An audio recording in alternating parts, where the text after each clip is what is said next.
Mbasa mu video yaffe olunaku olwaleero mwena abeekuumira kusenga Faith 256 mwebale kubanga mwekuumirako gw'omupya oli mu kifo kituufu ate gw'omukadde bwebale kubeera nga bambi buli ketteekayo ojja n'okalaba okola kya ttendo era nsaba Omukama akumpeere ky'osinga okwagala neeyanziza nnyo byonna byemukola.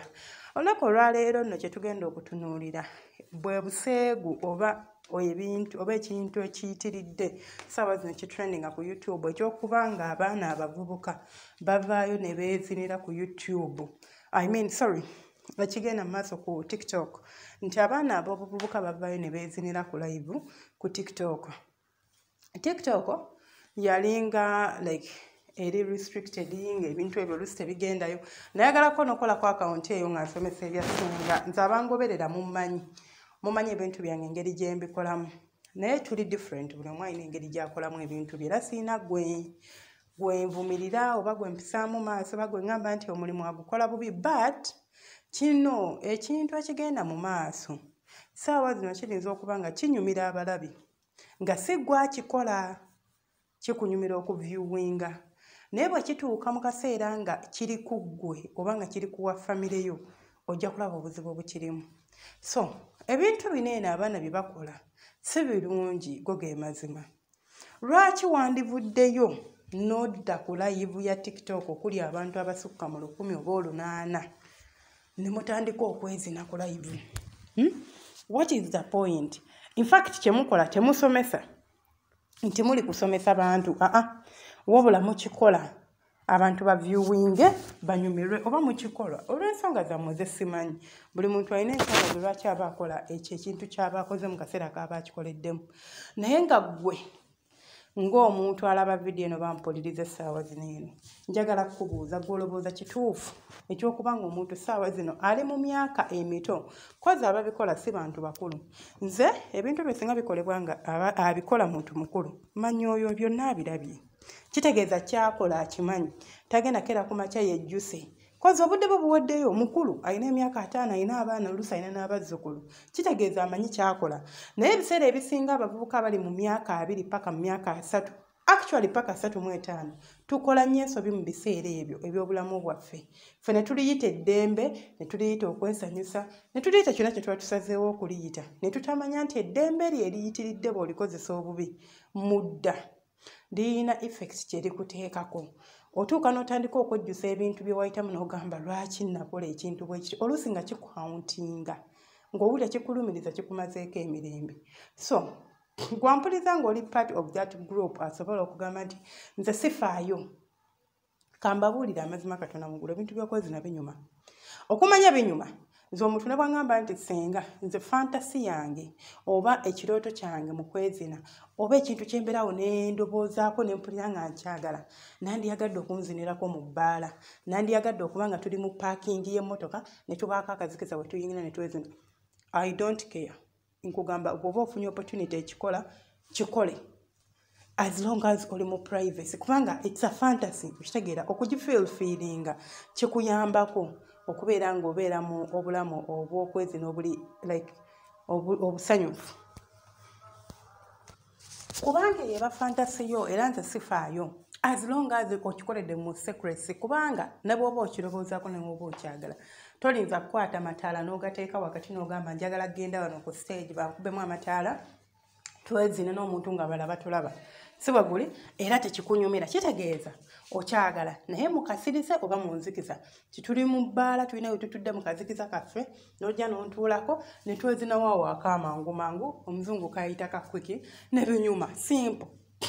Oli mu bbaala tulina we tutudde ne nkukuba olugalo ebyo tebirina buzibu. Oli mu bbaala tulina we tutudde n'okka wansi w'emmeeza n'onuuna omukira tebirina buzibu. Naye live ng'abantu balaba omwana omulenzi oba omuwala ne mudda ku TikTok ne mweyambula ne mudda mu kwezina. Banange ebintu bino mubiraba mubiroboozeeko nga temunnaba kubikola kubanga ssaawa zino gw'olaba nga in fact ne reaction lwaki nvuddeyo bayita okubeera nga nkwogerako nti abaabikoze they don't even have remorse tebejjusa for now.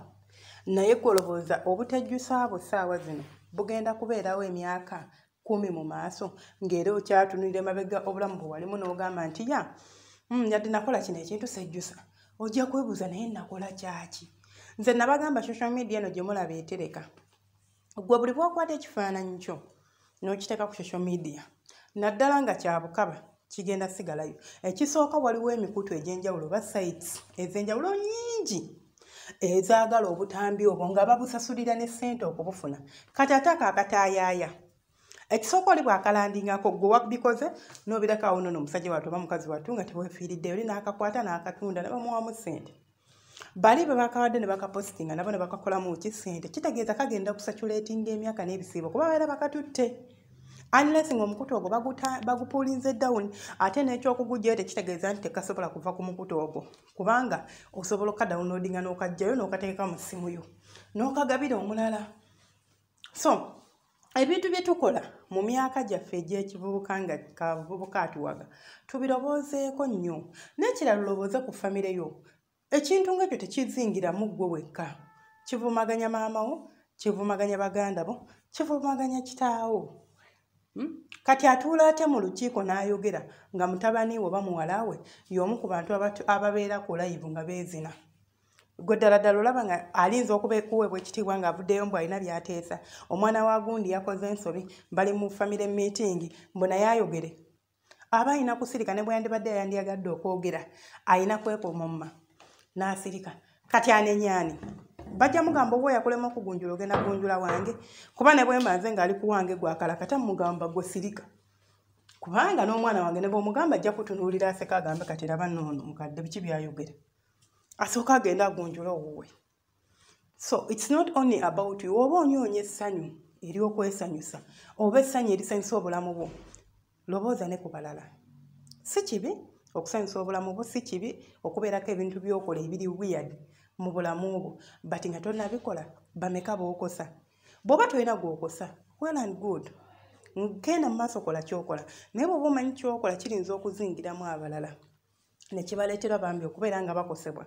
Mukwano kiroboozeeko okireke weerekereze ogambe nti kankireke byebyo ebyange tuli ku nkono wano baagalanya temujjangu okwo. Pozina kyaki mbadde naleero bagamba bana emikwano gyange abange ekyogo oba ekyogero nina omukyala akitunda contact nga bw'ocontactinzi ku +25678 5 2+567 8540 2860 ojja kuba omufuna.